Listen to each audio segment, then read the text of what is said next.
Mark, are you here? I'm here. I don't. Is Will here? Where's Will? Where's Will? Where's my boy? Oh, that was awful. I'm so sorry. I loved it. Did you? Yeah, I thought it was really good. Thank you. Let's get into Now it. that we've got that out of the way, it's recap time. It's recap time. So what happened with our split party last time? Well, Phoebe and Cornelius, you guys fought a couple of robo mech suits. Succeeded very well because they rolled so poorly.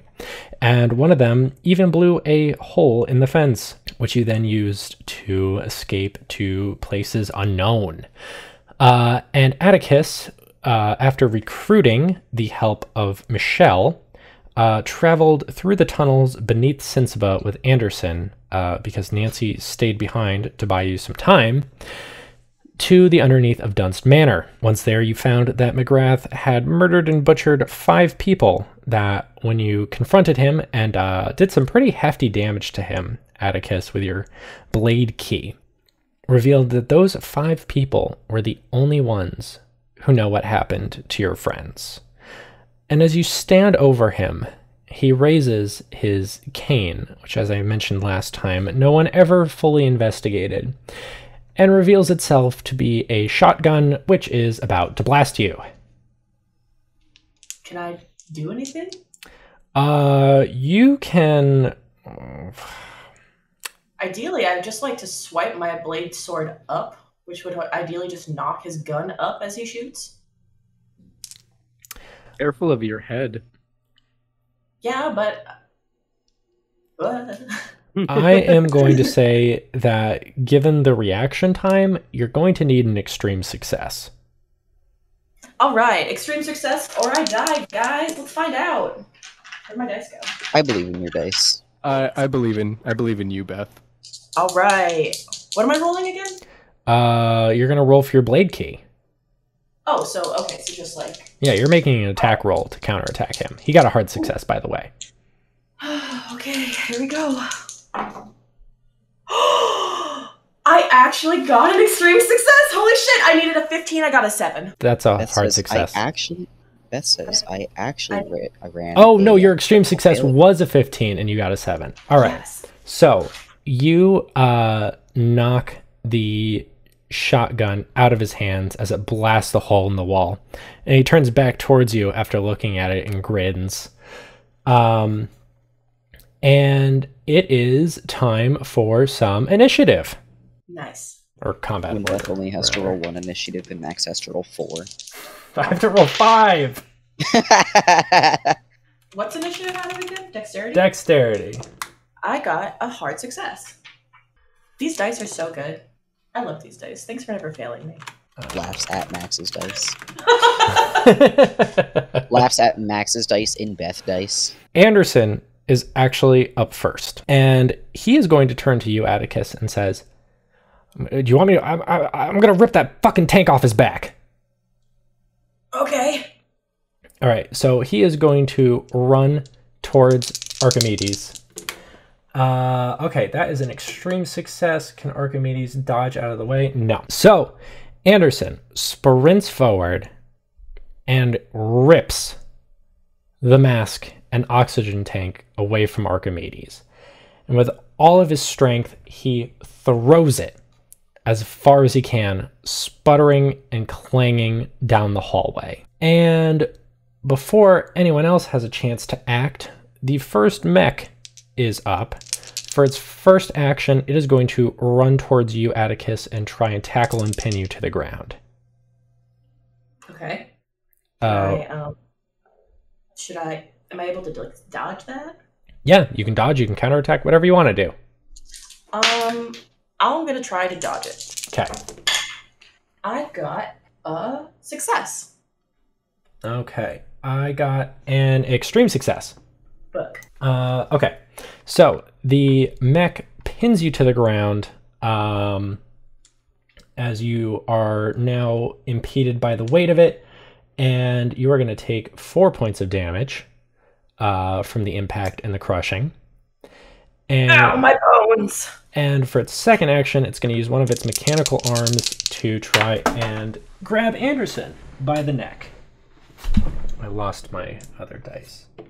Okay, so it got a hard success. Anderson is going to try and dodge out of the way, and did not. So Anderson is grabbed by his neck by one of the mechanical claws and lifted off the ground. And he goes, "Oh, oh, fuck!" Atticus screams like, "No!" Ah! And she's like fighting against the thing. Yeah, you're up next, actually. I want to know how can I grab the forgotten gun thing off the floor?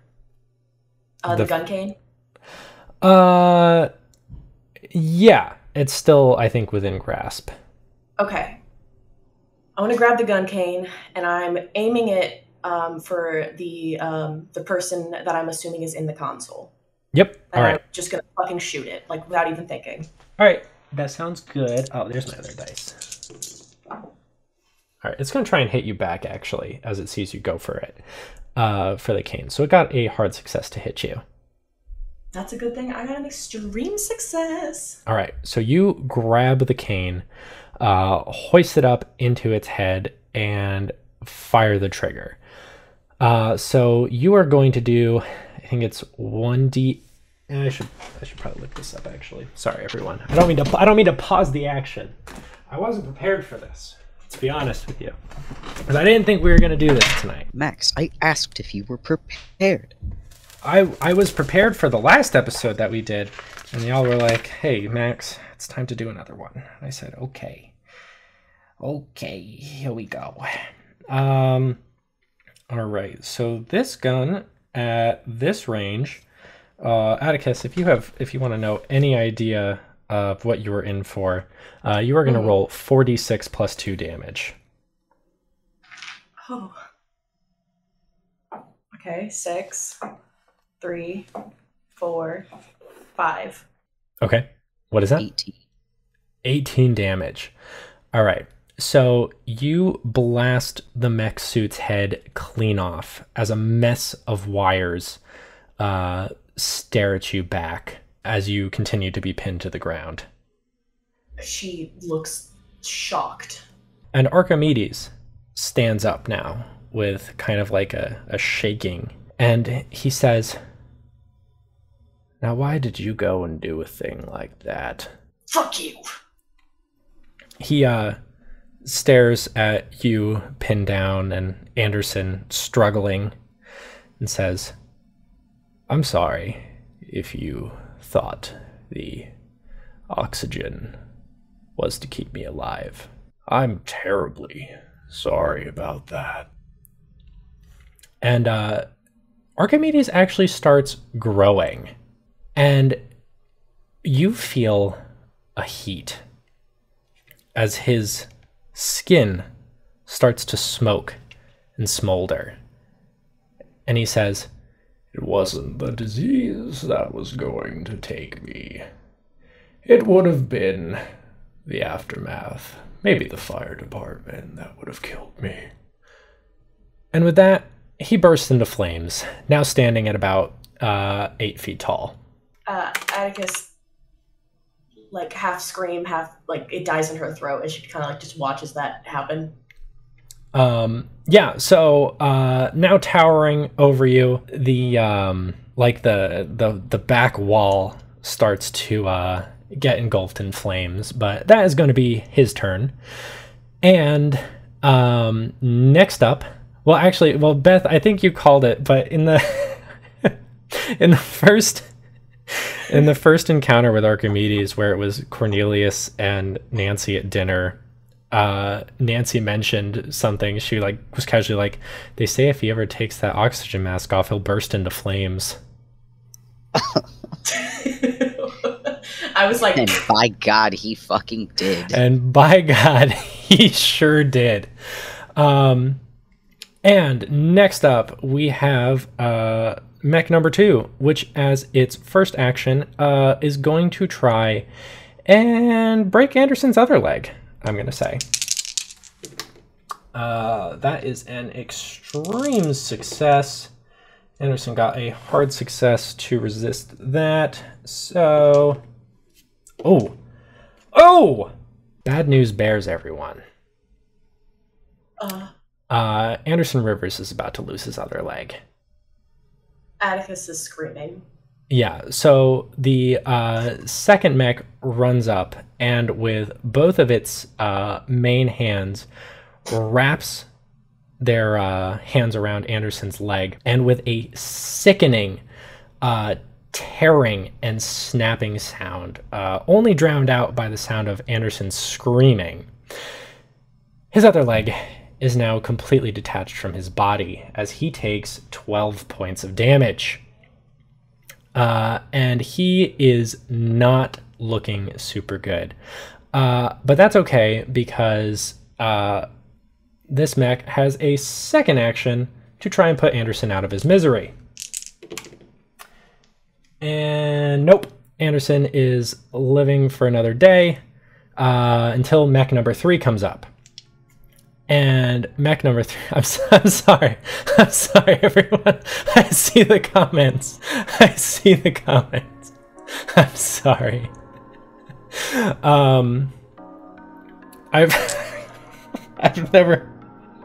I've never done anything like this before. This is a first for the show. How you doing, Beth? You doing okay? No. Okay, that's good. Go for it, man. Okay, mech number 3 is going to use its first action to... Yeah, okay. All right, Atticus, I'm going to need you to roll sanity for what's about to happen, because If Anderson Rivers dies, I don't need to roll sanity. I fail. Okay, yeah, that's good. The mech grabs Anderson's head with its claw, and it squeezes. And it squeezes until there is no more Anderson Rivers. Yeah, Atticus snaps. Are you submitting yourself to insanity? 100%. She is in an absolute, like, all-encompassing rage. It was instantaneous. So the whole time this is happening, she's screaming and wailing underneath this fucking robot. And as soon as his head just like, it's like a flip is switched, and now she is out of control. Okay. So you see red. Your vision. I guess I'm kind of gonna leave it in your hands. Do you still have control over Atticus? No, if anything, no, not at all. She has no control over her actions. It is just like, she's not like, like going crazy and like being bananas. She's like trying to fucking like kill everything. Like Archimedes, does not give a fuck that he's on fire. The robots, doesn't care that they're robots. Like she's just trying to destroy. She's so like, it's not Atticus anymore. She's lost it. Yes. Okay. So here's what happens, Atticus. You lose it. And with a unnatural scream, push the robot off of you. And what follows for the next few minutes is almost incomprehensible. There is heat. You feel blood dripping down you, but there's no hope. There's no chance to beat this. And so eventually, Atticus, you are felled. Your vision starts to blur, but I'll tell you what you see as everything starts to go black. Archimedes towers over you, heat radiating across your face, and something impales him. You watch as a beam rips itself out of the wall and jams itself straight into him. As your vision fades further, you see a spectral figure float, levitating off the ground, accompanied by someone else. This person runs over to you. You feel 2 fingers press sharply into like the side of your neck. And when they don't feel a pulse, You hear them scream. You hear rage in their voice. You watch the figure point to the person floating, and watch the figure floating kind of like pull their hands apart. As they pull their hands apart, Archimedes comes apart. And in your last moments of existence, of consciousness, that figure who placed their hand against your neck bends over you. You feel a soft tear hit your face. The next thing you feel is a very hot, very uncomfortable wind over you. A large owl wearing a crown pops into view, and you realize that you're laying on your back. And the owl says, "Tough break, kid." Am I dead? You hear someone else say, "Let me at him! Where the fuck?" Oh, what the fuck? Is that Anderson? Anderson looks at you and says, What happened? She's like tackles him, like sobbing. Oh my god. Did we win? No, you fucking idiot, we died! You died! You squished your fucking head! Oh my god. Jesus Christ! Anderson looks totally defeated. And he says, Fuck. So it's up to them, huh? It's gotta be. Oh my god. Did I, I'm so sorry. I'm so sorry. What the hell happened? There was the robots. They got you. They ripped your leg off. They killed you, and I lost it. And I don't know. The next thing I know, I was dying. I was on the floor, and someone stabbed McGrath right at the end. There was like a ghost or something. I think it was Lily. You think it was Lily? Jesus Christ! Oh my fucking god! What the? This is awful. That's actually fucking awful. Jesus, poor Lily. She's gonna have to go through the rest of her life. That's awful. And she turns to Stolas and she's like, Stolas, can you like? I don't. What the fuck do we do? Atticus, I'm sorry. There's nothing within my power to help you. All of the cores are gone, and even if you had a way out, I don't have a body for you or Anderson. And Anderson, like, kind of looks down and says, "Oh, my legs are back." Oh my god. Huh. She kicks one. He's, ow, Gently. fuck. Not in a hard way. Stolas kind of bends over and puts a wing around you both and says, I made a mistake a long time ago when someone else I cared about came down here. I know it's not much consolation, but I'd like to offer you both the most comfort you can get down here. Oh my god, Anderson. Sorry, I should probably admit this. Anderson, you remember how I said I had like a demon friend? This is my demon friend. This is Stolas, I'm assuming. Stolas, this is my twin brother, Anderson. And Anderson says, "Hi, Stolas." And Stolas says, "Oh, Mr. Demon will do for you." She gives him a really big hug. Yeah. You all have a tender group hug. As you begin to, I don't know, I guess process Death. But enough about that. Let's cut over to Phoebe and Cornelius.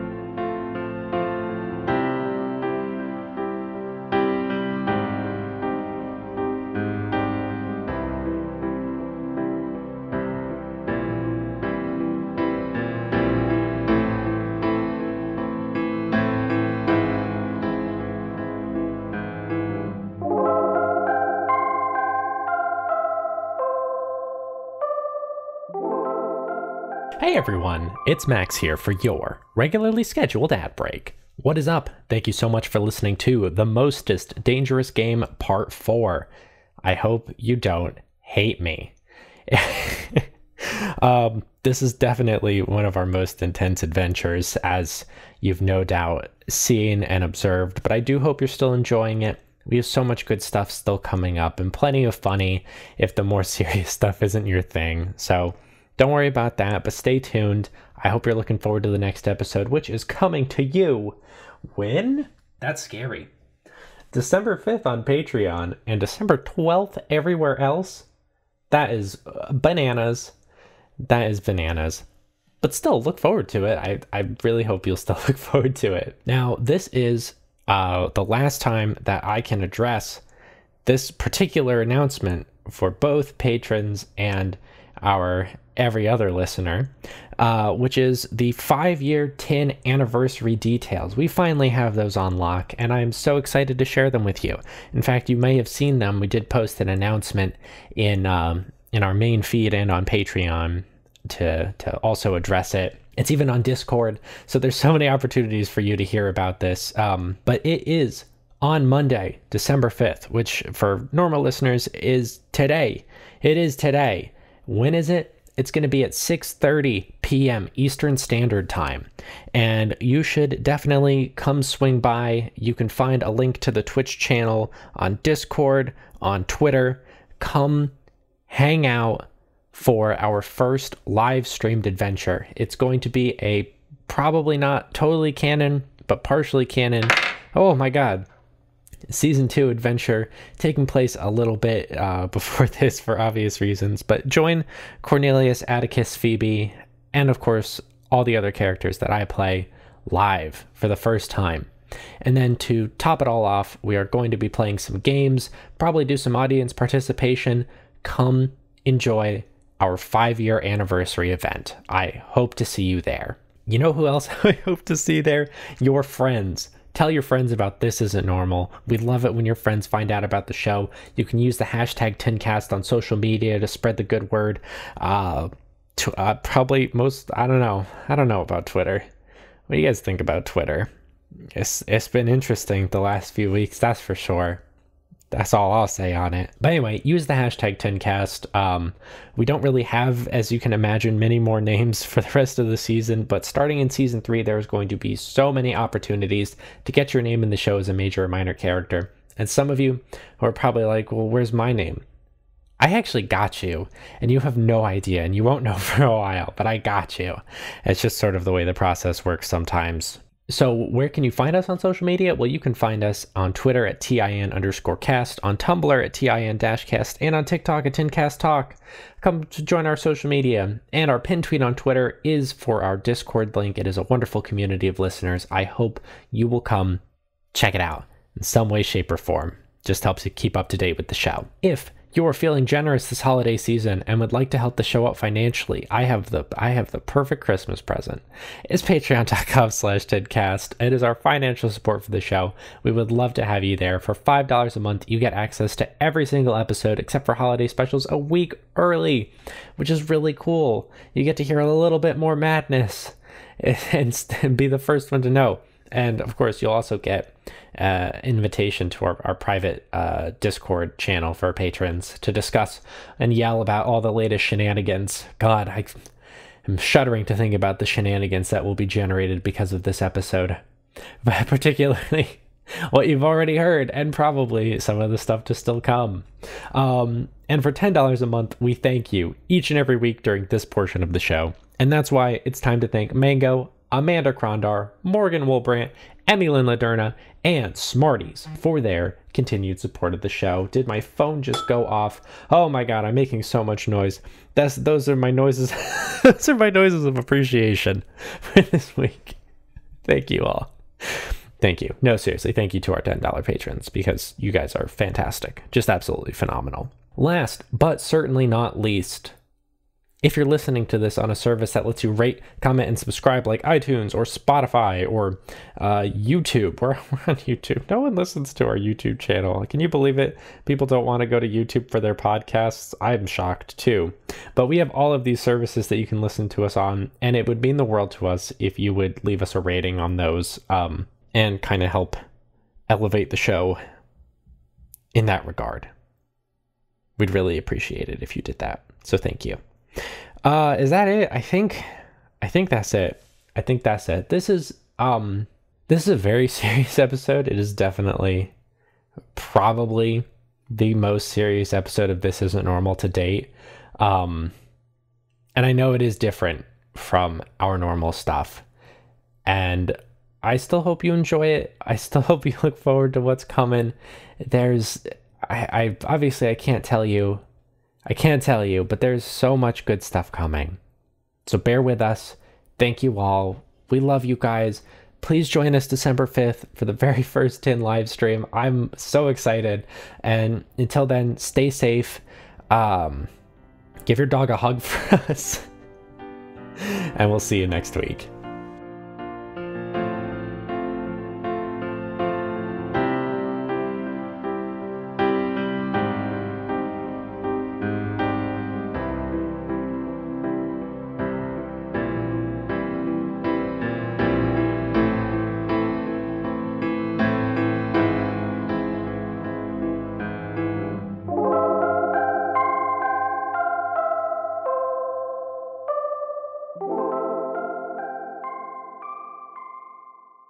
And I realized that, you know, we did things a little out of order. The last two episodes, we led with you guys, and this time we did not.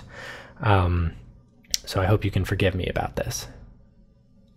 Man, you know, I was like emotionally preparing to have a funeral for Anderson and how sad that would be and how Atticus would have to like deal with that and how Rose and Boo are just out there somewhere. I was not also prepared for an Atticus funeral. Yep. I was fucking not prepared for Anderson to die, and I lost my will to live after that. That was one of the most horrible things I've experienced on this show. Oh yeah, hands down, one of the most horrible things that I've ever done. Fucking great though. Yeah. So anyway, after that scripted cutscene happened, we're gonna cut back over to the fence crew traveling alongside the fence. And as you guys travel, Griffin turns to you, Phoebe, and says, "So is there anything that we should be expecting?" What do you mean?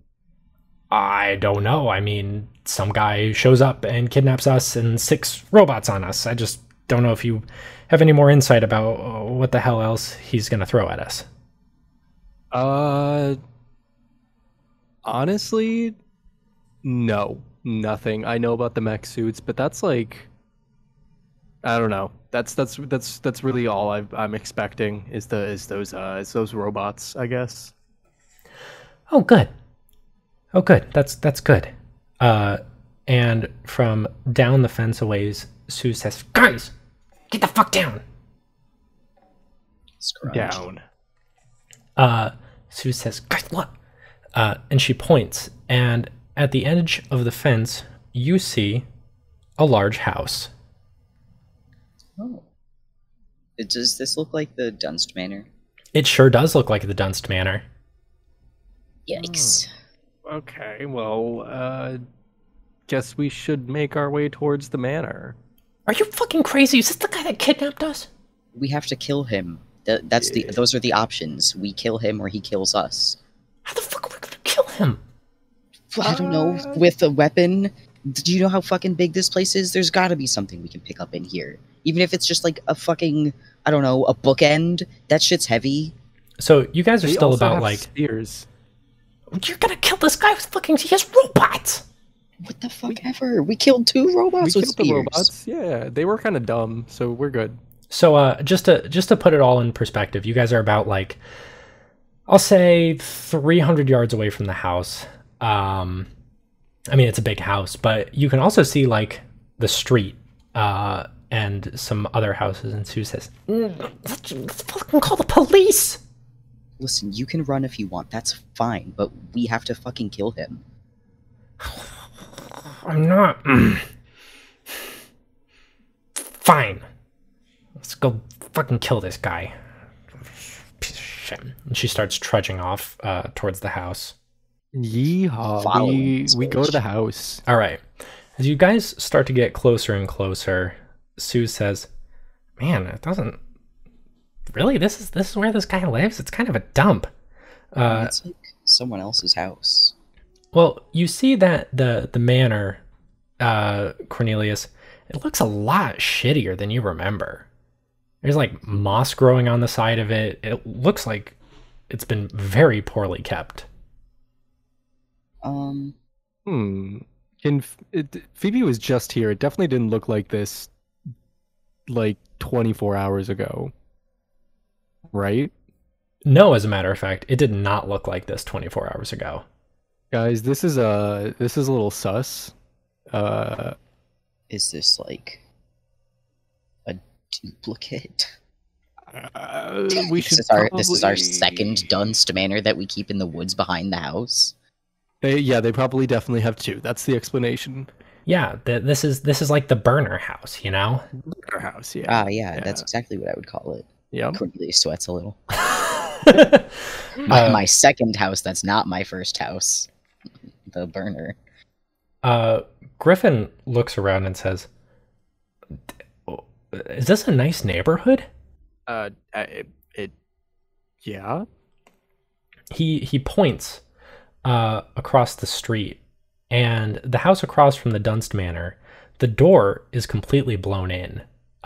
You see like some leaves scattered around in the entryway, and one of the windows has been smashed. Wait, a window to the Dunst Manor, you said, or No, the house across the street. Okay. I mean, that's weird, but we should probably still check out the manor. Yeah, sure. I'm sure B&E is very common in these parts. It seems like it. And she says, "I don't know anything about this guy. I don't know anything about his house. I'm leaving this up to you two." Phoebe walks to the front door. Do you actually? No, is there like a garage or like a side door, like something, you know? There's both a garage and a side door. All right. She's going to try to get in the garage. All right. I guess I can. It's locked, so if you want to roll locksmith, you can. Good thing I have 1 in locksmith. Oh, good. This should go very well. Can I break the lock? That would be a strength check, and because that's so easy. This is a very fancy house. You know, you're gonna need a hard success or better. Oh, yeah, okay. But Phoebe's ripped. It's fine. Phoebe is ripped. Phoebe's like actually like she's shredded, and she did get a hard success. So all right, so Suze and I think a little bit Griffin both watch in horror as you grab the bottom of like the garage door. It's like one of those pull-ups, and just rip it off from its fastenings and throw it back as it slams heavily across the back of the garage. And Sue says, "Oh my God, I do not want to be on your bad side." yeah, remember that time that I literally picked you up and put you outside of a house? That's a little different than this. And she turns to Cornelius. Does he do this often? I mean, she is like certified ripped, but also I feel like a whole person weighs more than a garage door. That was locked. Yeah. Maybe he's making her way inside. Right. So inside is you actually recognize one of Lily's sports cars, the tires of which have been completely deflated. The paint looks chipped and rusted on it. And Sue says, "Yeah, this place is a fucking dump." No. Okay, this is gonna sound weird, but I was literally just here like probably 24 hours ago, and it didn't look like this. Like everything was very pristine, and the sports car definitely didn't look like this. Listen, I said it when we were outside, and I'll say it again inside. It's the secondary burner house that they keep in their woods in the backyard. You really think that there's an identical manor that has just not been kept up on? Yeah, why not? They literally have a nature preserve. That's a little different than... fine, whatever. That's like enough land to hide a second copy of your house on. Wait, how big was the fucking fenced-in area we were trapped in? I think we're still in it, is what I think this is. I mean, the fenced-in area was huge. You guys were traveling for well, probably like 40 minutes. Yeah, I don't think this is enough to just fit in somebody's backyard. Like this is Like, he literally, like, fucking, when me and Nancy brought Lily home, she said he was making a nature preserve, and that it looked like he finally did that. And a nature preserve isn't just going to be someone's backyard. This is probably hundreds of acres of land that we're in. Like, I'm talking, this is like a massive area that we are trapped inside of, and the fence was probably just a fence inside that larger area. I really hope that's what's happening here. I mean, like, what's the alternative? He fucking put us in cryo sleep for, like, literal actual decades? She like pulls Cornelius aside and she's like, dude, we've literally dealt with like demons and a lot of crazy stuff. Is it really that unheard of that maybe we're No, like... but I'm trying to be realistic here. I really don't want it to be that. I personally think that it is just gonna be a fucking... This is the second house on our property that we don't take care of because we don't live in it. I have faith in you, Cornelius. I really hope you're right. God, I hope I'm right too. Suze motions to the door and says, well, after you. Okie dokie. And Phoebe like prepares her spear and walks in. All right. So as you walk in, you see 3 bodies cowered on the floor. They are charred and burnt, but they do not look fresh by any stretch of the imagination. Are these burner bodies in the burner house? Oh no. Oh no. Please look at fucking Betsy.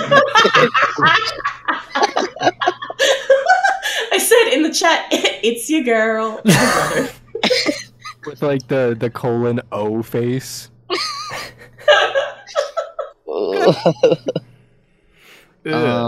Phoebe looks at it, she's like, ugh, stinky. Are there phones around? Yeah, there's a phone in the main hall. Can I pick it up and see if it has a dial tone or not? Yeah, you pick it up. There's no dial tone. Damn. That's unfortunate.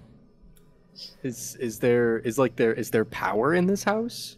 I try a light switch, question mark? It flicks on and off. There's no power. Time to find the breaker. I don't think that's going to solve it. No, I don't think so. But you know what? Listen, it's better than a burner house.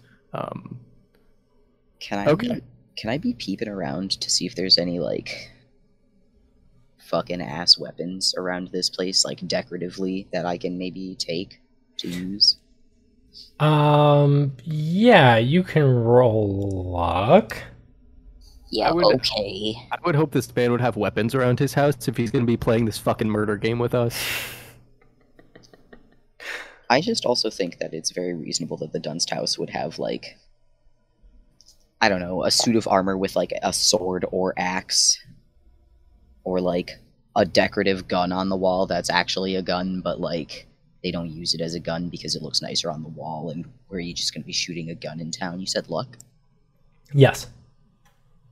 I rolled a 47, and I needed a 47. So...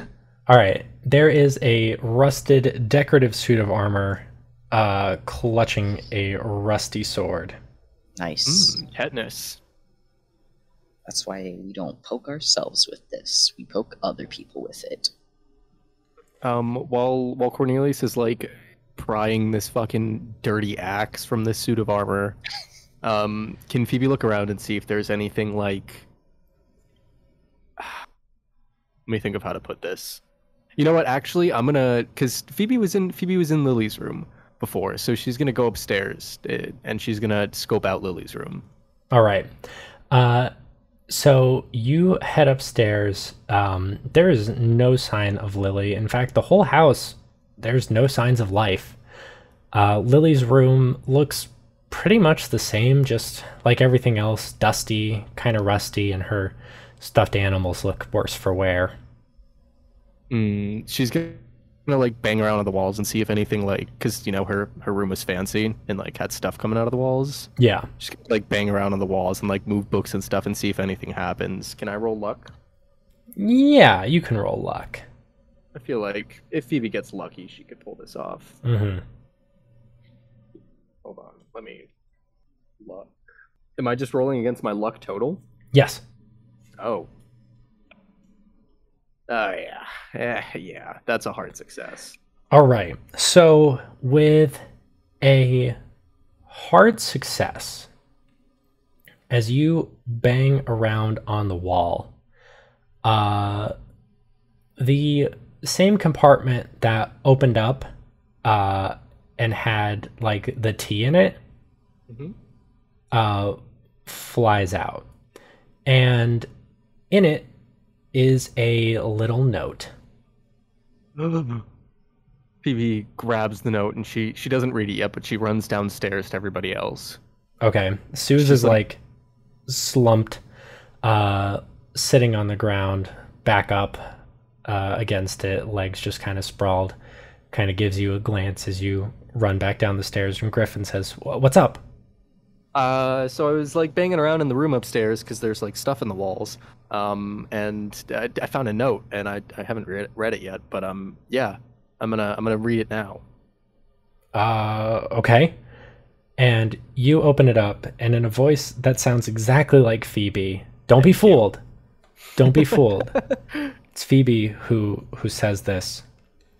Reads the note, and the note says, "I don't know what happened, but I have to get out.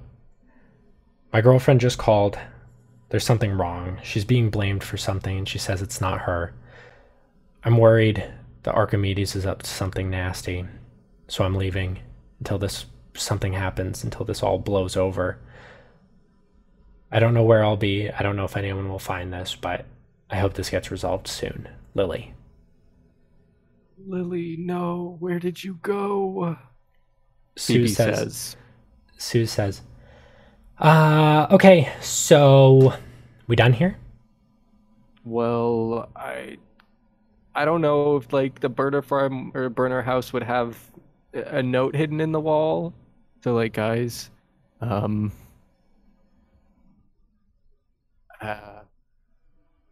don't think we're at a burner house. Yeah, I could have told you that. Yeah, but like, why the fuck has everything like what is happening? On a scale of 1 to 10, how realistic do we think it is that this is time travel? Doesn't even need to be time travel. If we were put away for God knows even how long, it doesn't necessarily need to be time travel. We could have just been fucking unconscious for God knows how long. Wait, hold on. Phoebe like feels her face. Is she still in pain from when she got beat up? Nope. In fact, you recovered all of your health when you woke up. Okay. Like my injuries were okay? Phoebe looks in it. Is there a mirror around? Yeah, there's a dusty mirror. Phoebe like dusts it off. Does she look older? You don't look any older, but you do look completely healed. Okay. So I'm not older. Oh, that's a good thing. I didn't want to get older, guys. I think like I don't know. But like how long have we been gone? Like how long were we put away for everything to age like this? Lord knows. I have no idea. I mean, have you seen a single soul? Can we go outside and try and find someone? I mean, we could. We should probably do it because we don't really know what's around here. We don't know if we're gonna encounter more of the robots. We should probably do it quietly. When we were outside, it was like just the neighborhood, but like fucking old, like aged, right? Mm-hmm. So Cornelius turns to Phoebe and everyone else and is like, if this is just like not the present that we were awake in yesterday and like the future or something,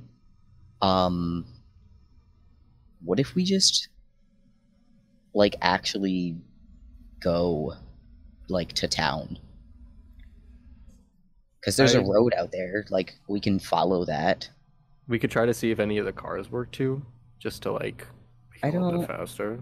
I mean, we could, but I don't know how loud I want to be, especially considering there might be more murder robots around. We'll find a Prius. It's fine. Well, so I'm thinking that we if this does lead to town, maybe we try the Red Velvet. Oh my God, Cornelius, you're so smart. I literally don't know what the fuck else to do. Yeah, I'm kind of at a loss, so I'm with that plan, honestly. Maybe our friends over there could help out. Suze raises a hand and says, "Hi, what's that?" You'll see. We have to go to town if town is real, and this is also real and leads to town. He says, pointing to the outside and the road outside. Mm-hmm. Mm-hmm. Other idea. We could just go west. Why What the west? fuck is west? No, we got to get to New York City, I figure. Huh? Oh, sorry. Yeah, no, I told you guys, like, a few hours ago that I was once a victim of time travel. Yeah, but why New? Are you saying we should go back to New York to time travel back? Oh, you bet that's fucking what I'm saying. I'm not staying here. I don't know what the hell happened. Hell no. Well, we don't even know if like is this like actually the future though? Is the thing. that's what we're trying to figure out. Hey, listen. Where the fuck did you access time? How easy is it going to be to re-access time travel? You're telling me we just go to New York City and then we're like, hello, we'd like to hitch a cab to the time travel place. And they're like, yeah, sure, get in. It's only going to be $3.50 to get there. And then we go there and then they give us like fucking like the grand tour of time travel are us. Okay, yeah, when you put it like that, it sounds a little silly. But alternatively, when I was there, they let me know that it would take them like 6 months to get everything set up to do another test. That was 3 years ago, and to the best of my understanding, Roger Hobblescobble, who I stopped, still isn't here, which is really good, because then shit would... She kind of looks around and she's like, unless Roger is responsible for this, if this is the future. But anyway, maybe, just maybe, we can rig it up and go back and stop all of this. Because as far as I understand it, if we can change the past, our future should shift. So if we can go back to like before I was kidnapped, that would be good. But then okay, but listen, time travel, the whole grandfather paradox, like I say we go to town first, see if we really are in the future. And then once we've confirmed that, yes, I say we head to New York. But the closest option would be town, and I don't feel like trekking God knows how many miles to New York off of a whim. All Town right. first, then New York. Fine. But don't complain to me when your feet hurt, because you had to do more extra walking. My feet hurt already, so... If we walk to town and it's the future, I'm so fine with stealing a fucking car and driving to New York. Facts. If any of them work. And she says, "All right, let's go," and starts walking off. Yay, adventure to town we go. Max, how's this shit look as we go? Oh, it looks fucking gnarly. I mean, the roads, you know, it looks like the grass is starting to grow through cracks in the asphalt. The trees hang high overhead. The grass grows tall on people's lawns. But there is no life anywhere. No people. Just nothing. Yo, this sucks. Sue says, "We can go west anytime you want." Hold on. There's one place we need to check first, though. And I'm headed towards the Red Velvet. All right. So you guys head downtown, back towards the Red Velvet, back towards the roundabout near the factory that Atticus always hated, and stand outside of the door. I'm pounding that shit. As you pound it, it actually falls off of its hinges, revealing a dilapidated factory behind it. Cornelius That's looks not the Red Velvet. uncomfortable. Griffin says, Was something supposed to be here? Yeah, there was supposed to be a little short dude that greets us. And then the place that he greets and enters you to is a fucking magical pocket space that is like outside of time and also is where people who are affected by fate go. Yeah, basically our plan was to go confide in fate and see what the fuck was going on, but it's not gonna happen, I guess. Well, where is the place then? What happened to it? Listen, I have no idea. Something bad, probably. So, Yeah. time travel, Suze. Let's go west. All right. Which way is west? I'm looking at that sun. Yeah, the sun is starting to set, and Sue says, That way. "All right, team, that way." We march off. We want to steal a car, maybe, instead of marching off. No, we march to New York. Suze and Phoebe start marching as Griffin kind of looks at you, Cornelius, and says, "Are we just gonna let them do that?" I'm gonna let them do that, and I'm gonna wire a car, and then I'm gonna drive over to them. Is what I'm gonna do. All right. So you approach the nearest car. Can you roll electronics for me to hotwire it? I certainly can. Boy. So electronics.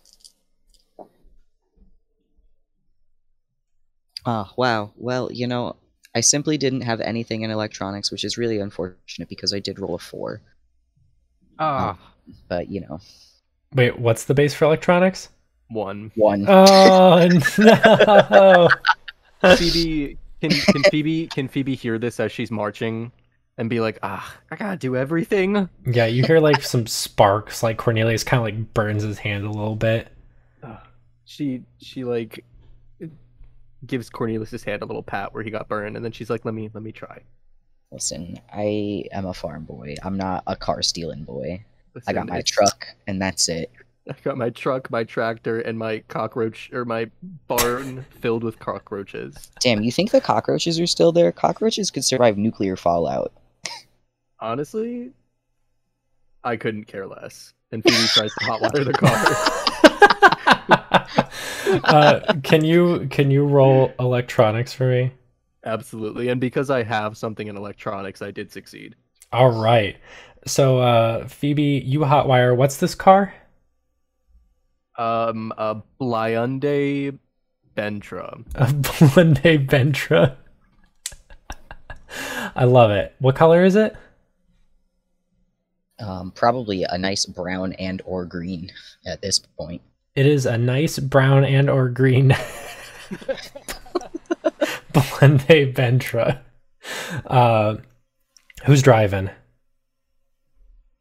I can drive. Yeah. Unless you want to drive. No. Cornelius is probably a better driver because Phoebe is gonna take a nap. Yeah, sounds good. All right. So Cornelius, you slam on the gas. Suze sticks her head out the window and says, "Apocalypse ho!" As you all travel westward towards New York City. And this was a bit of a shorter episode, but I think that's where we're going to leave things for today. And I sure hope Atticus is having a better day than we are in the future apocalypse, says Cornelius as he starts driving. Little do we know, we walked over her fucking skeleton. She's like chilling in the basement. She's like, "Oh, hey guys. Oh, what? There they go." Oh, they can't hear me. Never mind.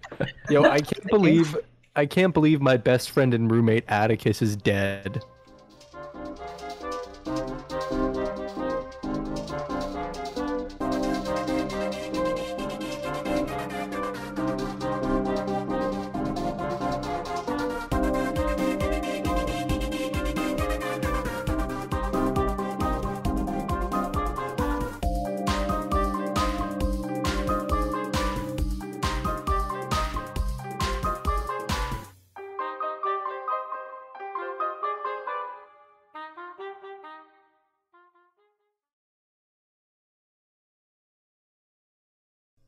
It's fine. We'll just go way back in time to before it happened, and then we'll do everything over, and we will win. Yo, It's fine. I say we just travel back to before he started this death game, before I even visited him, and we just shoot him in the head. Yeah. Yeah, all right. And then we get wanted for murder. It's fine. Lily will help. It's fine. Lily won't know anything about it. No, but she'll Lily doesn't help. have to know. Oh, okay. She'll help without knowing. I would love to not have to roll another character. I really love that. What? I would really love to not have to roll another character. End of the season, you have to roll a new character for one arc. Christ. Yo, What? Why would you need to roll a new character? Because I died? You're just going to be Atticus in hell. Okay. I mean, from what you guys can tell, everyone died. Yeah. Everyone in the world is dead except us. That's kind of punk rock. That's kind of upsetting. Wait, that's really confusing because like Archimedes like had that whole like I mean I'm assuming it was a recording that he played, and then like He what you guys recorded that so that it would play whenever we woke up and it detected signs of life. And there's exclusively robots here, and he burned the whole Earth to the ground.